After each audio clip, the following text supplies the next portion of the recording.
Shalom, selamat berjumpa kembali dalam channel Inforkom Sinode Gereja Toraja.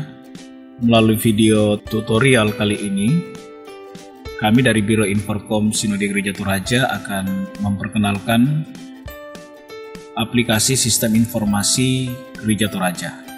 Aplikasi Sistem Informasi Gereja Toraja ini, atau kami beri nama SIGET, bertujuan untuk melakukan pendataan database anggota jemaat dan juga majelis gereja serta aset-aset yang dimiliki oleh jemaat.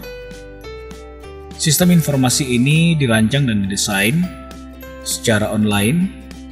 Dengan demikian, untuk memanfaatkan aplikasi ini, maka jemaat harus memiliki akses internet. Baik, saya langsung saja untuk menggunakan atau mengakses aplikasi ini. Anda wajib menggunakan browser. Saya menyarankan untuk menggunakan browser Google Chrome.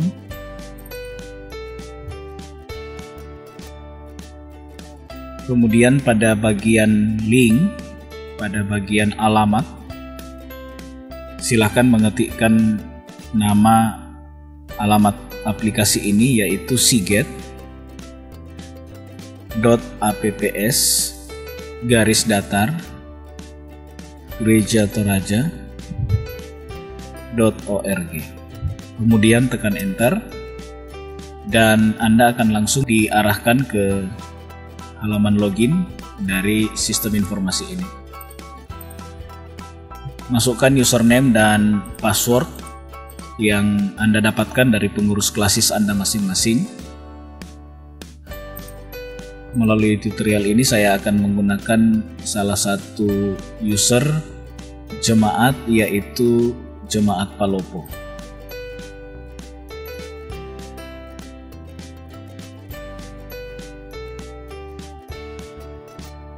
Setelah Anda berhasil login, maka Anda akan diarahkan pada halaman dashboard atau halaman awal dari sistem informasi ini, di mana Anda akan disuguhkan data-data statistik.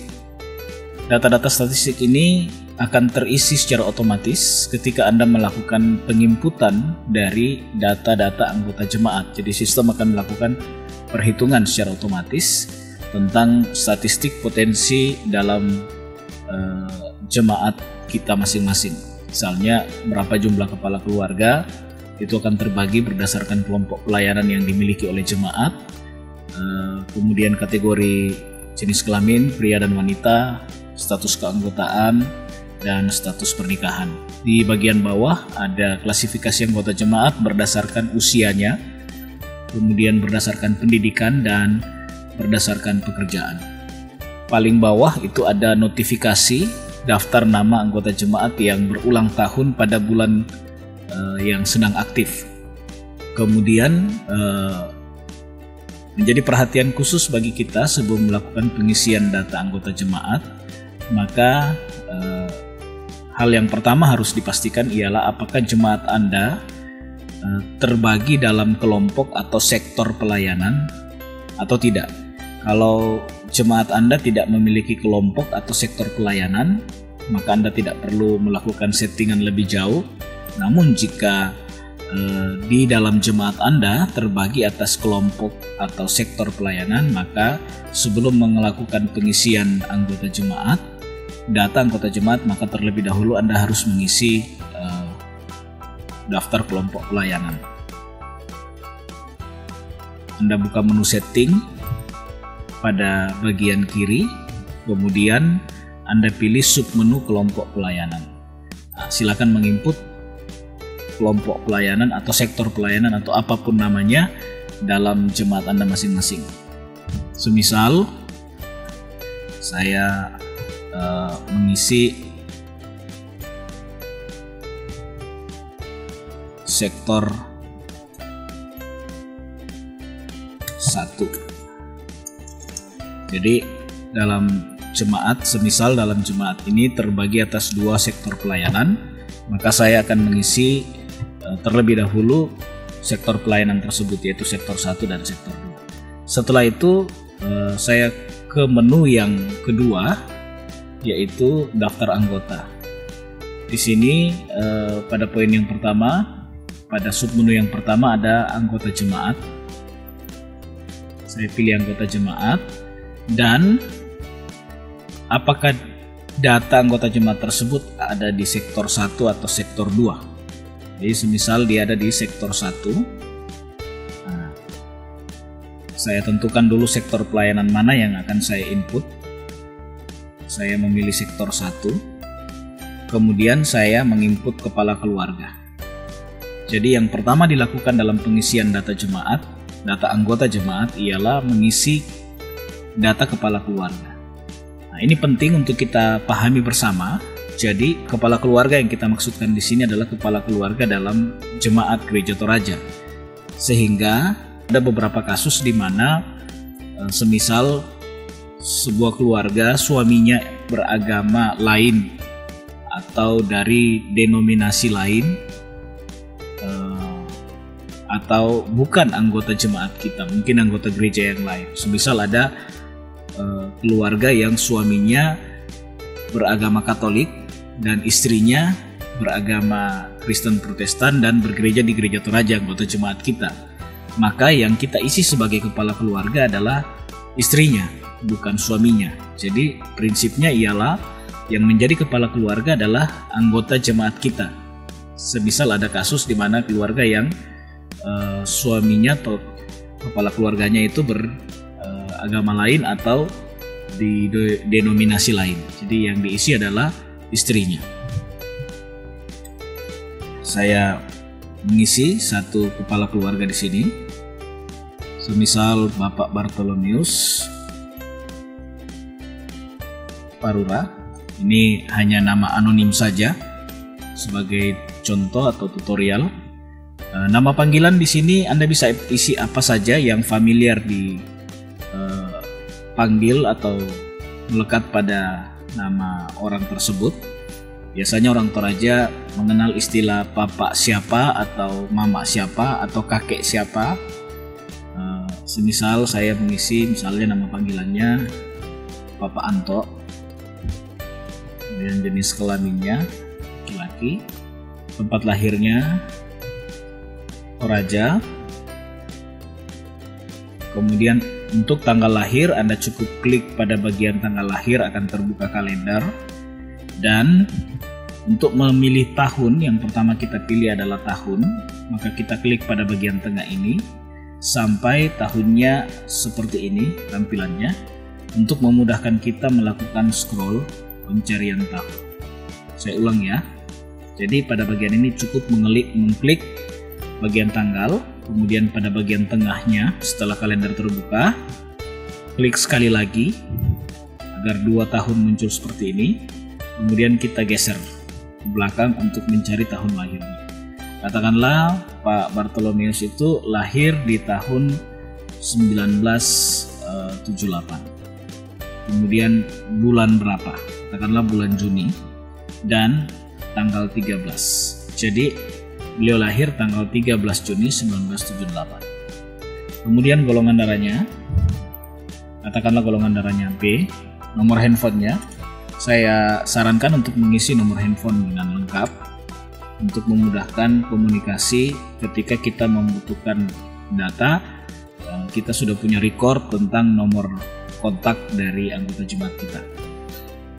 Kalaupun kita belum punya data yang lengkap, nggak apa-apa, kita bisa kosongkan saja, nanti bisa diupdate setelah data-data yang ada kita miliki.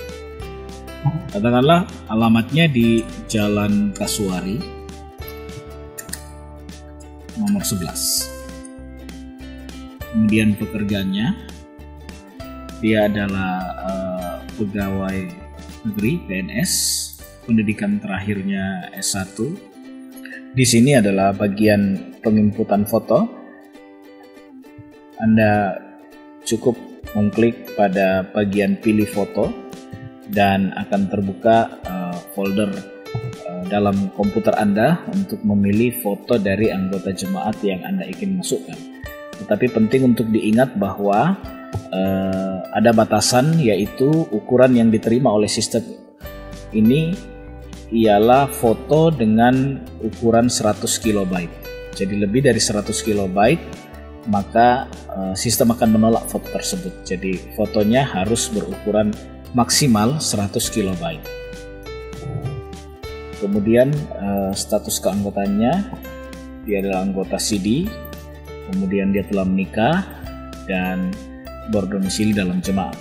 Status diakonnya, dia bukan anggota diakonnya, atau bisa juga anggota diakonnya, terserah dari data yang real yang Anda miliki. Kemudian kita klik save. Nah, akan ada informasi seperti ini, data kepala keluarga kecuali file foto berhasil ditambahkan, karena memang tadi kita tidak mengisi atau memilih foto.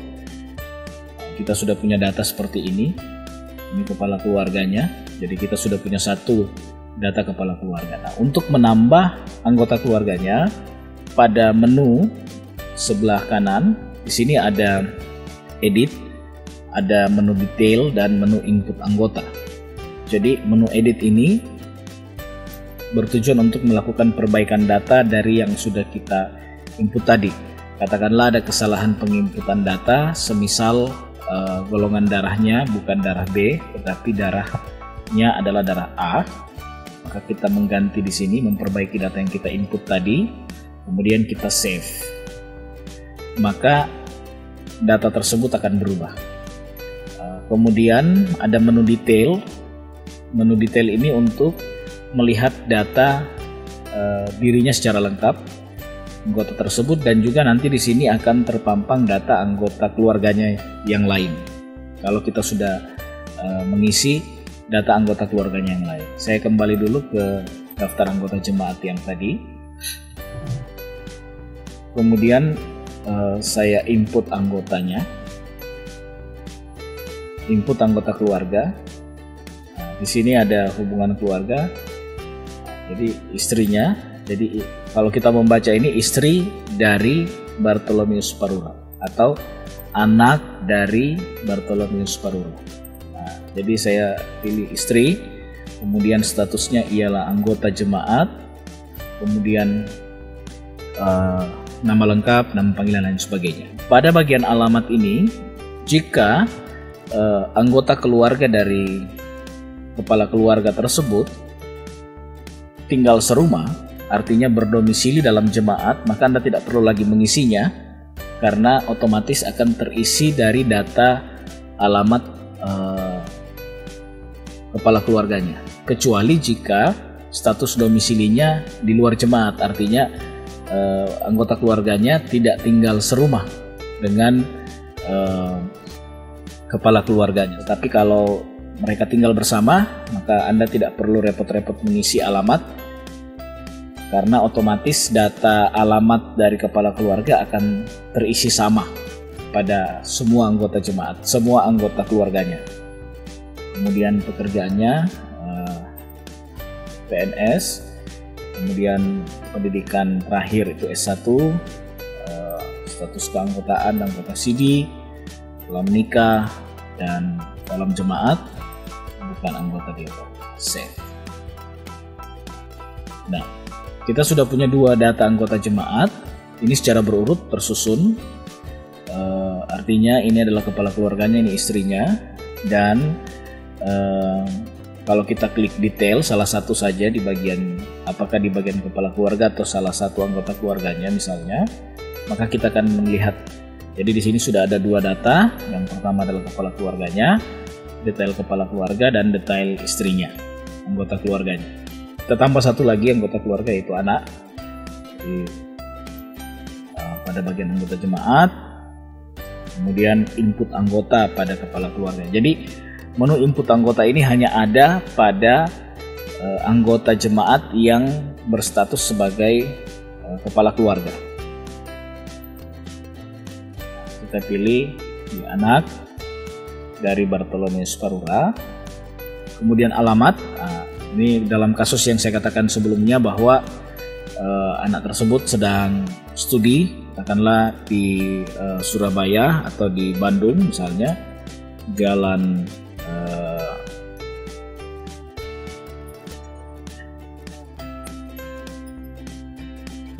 Jalan Badak, Kecamatan Badak misalnya, Kota Bandung.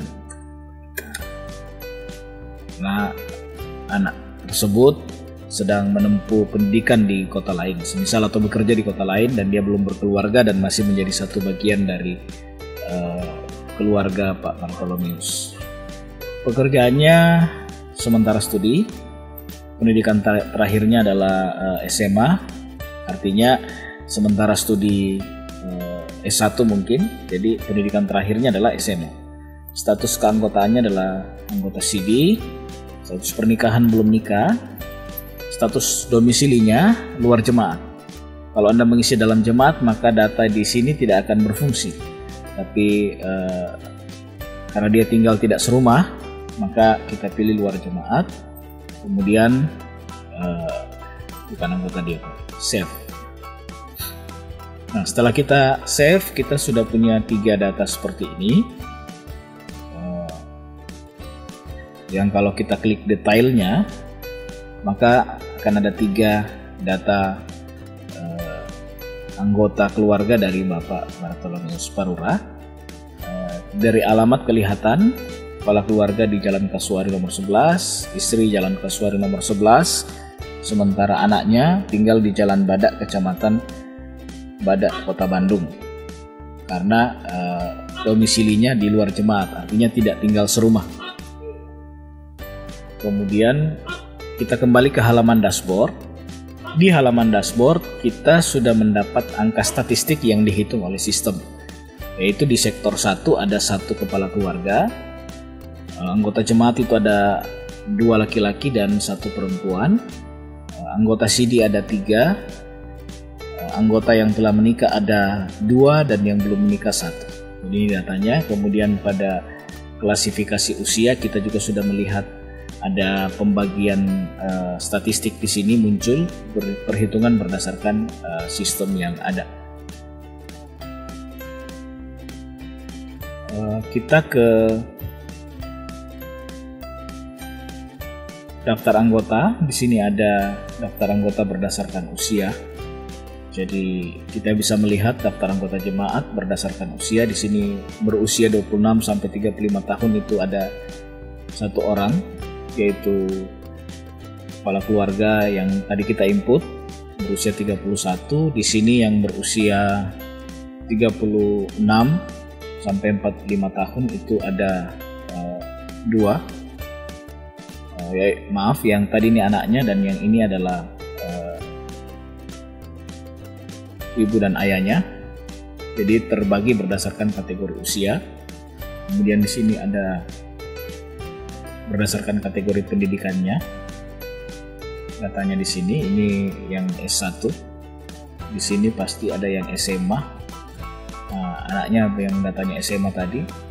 Kemudian berdasarkan pekerjaannya di sini ada juga terbagi. Jadi dia sudah mengklasifikasikan, mengelompokkan anggota berdasarkan klasifikasi tertentu sesuai dengan datanya, dan juga di sini detail nama dan dia keluarga dari siapa.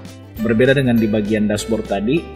Di dashboard sekali lagi hanya memunculkan data statistik, data berupa angka, tapi lebih detailnya lagi ada pada bagian menu kedua dan sub-sub menunya. Baik, saya ke bagian majelis gereja.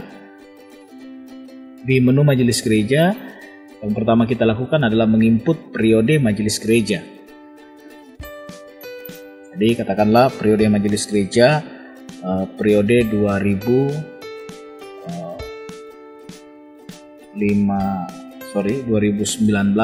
dan periode akhirnya di 2021 misal. Ini saya pilih periode aktif, artinya ini periode majelis yang sementara menjabat saat ini. Ini semisalnya saya save, ini ada data periode. Kemudian saya juga mau menginput data periode yang lama, semisal periode 2017 dan berakhir di 2019. Nah, saya pilih keterangan periode lama, punya periode sebelumnya. Setelah saya mengisi periode, saya bisa mengisi daftar majelis gereja. Jadi ini daftar majelis gereja periode 2019-2021. Misalnya Nama majelisnya adalah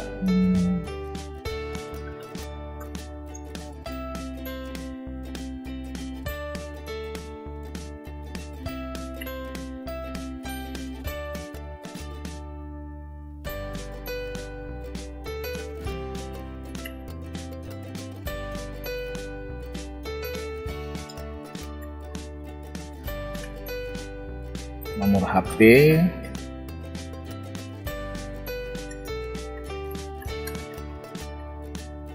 jabatan gerejawi dia pendeta, keterangannya adalah pimpinan majelis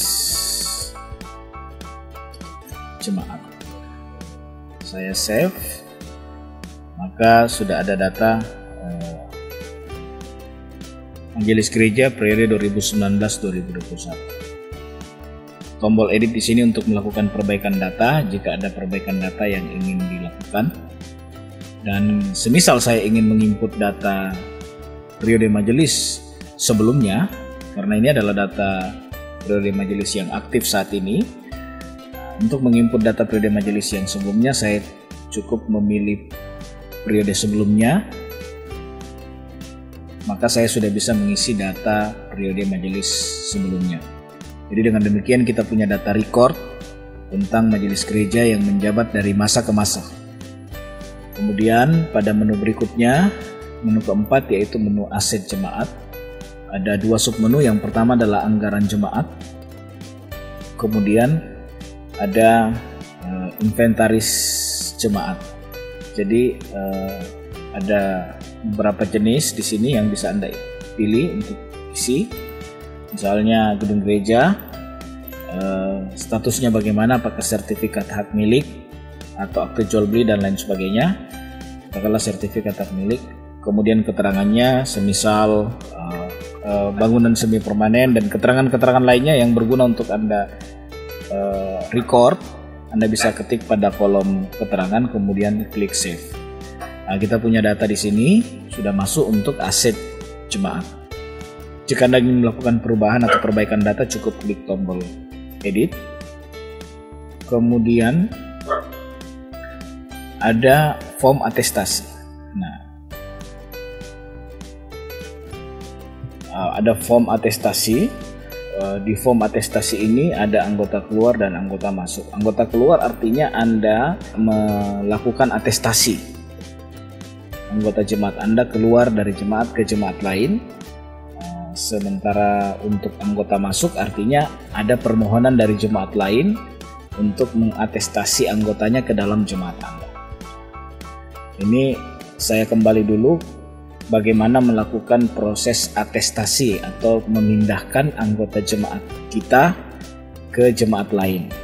Kita kembali ke daftar anggota jemaat, kemudian katakanlah Pak Bartolomeus Parura ini PNS dan mendapat tugas baru di Makassar, dan dia berencana untuk pindah ke Makassar, melaporkan untuk meminta surat atestasi ke salah satu jemaat di Klasis Makassar. Maka kita masuk di bagian detail. Di bagian detail ini pada bagian kepala keluarga ada tombol biru bertuliskan atestasi. Nah, kita klik tombol tersebut, kemudian kita pilih dia akan diatestasi ke wilayah mana. Tadi Makassar berarti wilayah 4, kemudian Klasis katakanlah Klasis Makassar Timur, kemudian ke jemaat katakanlah jemaat Tamalandrea. Nah, setelah Anda klik memilih nama jemaatnya, maka akan ada peringatan apakah Anda ingin melanjutkan proses atestasi keluarga Bapak Bartolomeus Parura ke jemaat Tamalandrea Klasis Makassar Timur wilayah 4. Jika benar maka Anda lanjutkan proses, jika tidak pilih batalkan. Misalnya benar kita proses, maka di menu atestasi submenu anggota keluar kita akan mendapatkan data seperti ini. Ini daftar nama anggota jemaat kita yang sedang dalam proses atestasi. Artinya sedang menunggu konfirmasi dari admin Jemaat Tamalan Rea Klasis Makassar Timur, karena data ini tidak akan berpindah secara otomatis kalau belum di-approve atau disetujui oleh admin di Jemaat Tamalan Rea. Selama belum di-approve atau diterima, maka data ini belum akan pindah ke Jemaat Tamalan Rea Klasis Makassar Timur. Jika Anda klik batal, maka proses ini akan tidak terjadi. Pada menu anggota masuk, seperti ini. Artinya, ada daftar permintaan atestasi anggota jemaat yang masuk. Ini ada keluarga yang berasal dari cabang kebaktian Kupang Klasis Pulau Jawa wilayah 4 mengajukan atestasi untuk masuk menjadi anggota jemaat Palopo. Ini contoh. Maka admin jemaat melakukan proses sebagaimana mestinya proses atestasi dalam jemaat Anda, dan kemudian Anda cukup klik terima. Artinya maka data ini akan pindah ke dalam database jemaat Anda. Anda tidak perlu lagi melakukan tidak perlu melakukan penginputan lagi, karena data ini sudah diinput oleh admin di cabang kebaktian Kupang atau jemaat asalnya. Jadi cukup klik tombol terima. Baik, maka data anggota jemaat berhasil diatestasi. Artinya anggota ini sudah otomatis masuk ke dalam anggota jemaat kita. Nah, pada daftar anggota jemaat kita akan menemukan sudah ada 2 kepala keluarga, yaitu kepala keluarga Domingus 1 yang tadi pindah dari cabang kebaktian di wilayah 4, dan kemudian ada kepala keluarga yang kedua, yaitu Pak Bartolomeus yang sedang dalam proses atestasi dan menunggu konfirmasi. Baik, semisal karena tadi data Pak Domingus 1 secara otomatis masuk ke dalam sektor 1, katakanlah kita mau melakukan perbaikan data, ternyata Pak Domingus 1 ini terdata bukan di kelompok atau sektor 1 tetapi di sektor 2, maka kita masuk ke bagian detail. Nah, di bagian sini ada pindah kelompok. Di bawah nama kepala keluarga ada pindah kelompok. Kita pindahkan ke sektor 2. Save, maka seluruh anggota keluarganya akan pindah ke sektor 2. Jadi tidak perlu melakukan pengetikan data ulang lagi.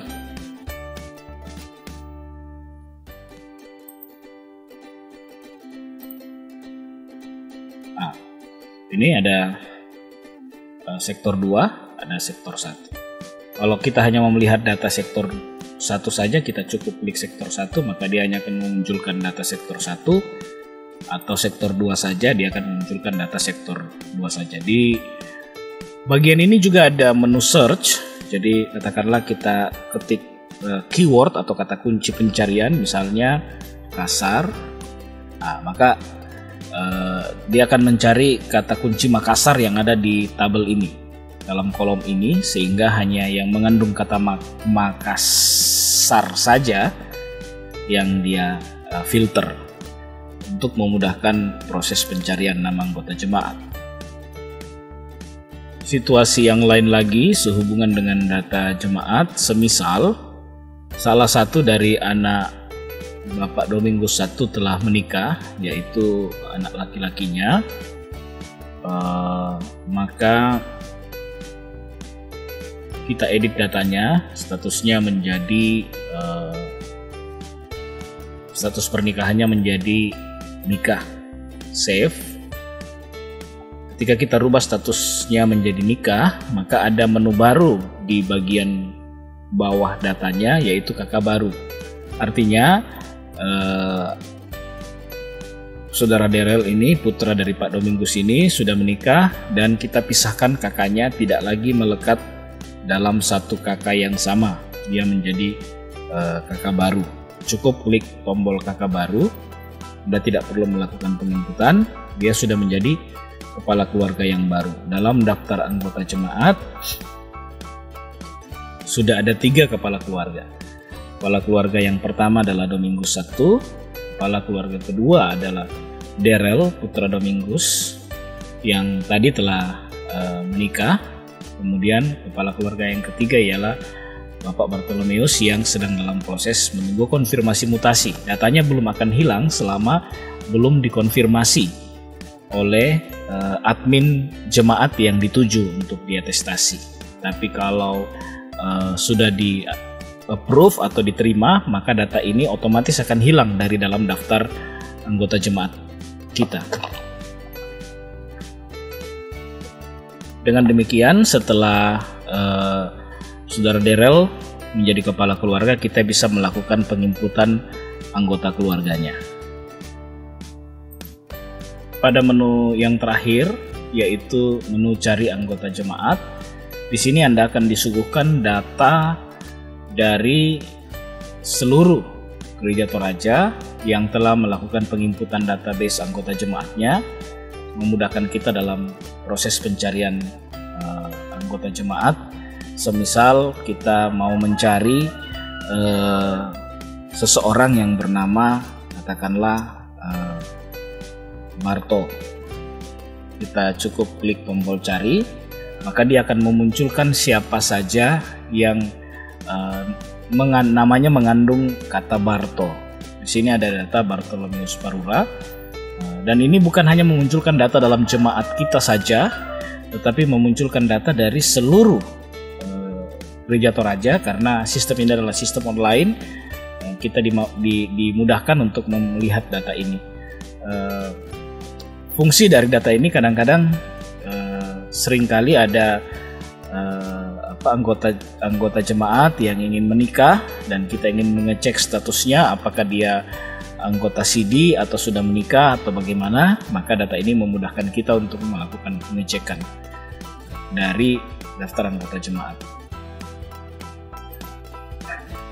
Di bagian dashboard kita sudah mendapatkan pembagian data statistik, sekali lagi secara otomatis dihitung oleh sistem berdasarkan data-data yang sudah kita input tadi.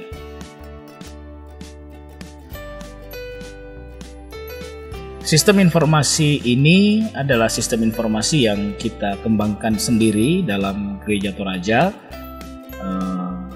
sesuai dengan kebutuhan data kita secara umum tentunya, karena wilayah pelayanan Gereja Toraja terdapat di berbagai daerah yang sangat luas, mulai dari kota, semi kota, desa, dan terpencil. Tapi tentu kita harus mengakomodir data-data umum, sehingga data-data spesifik yang mungkin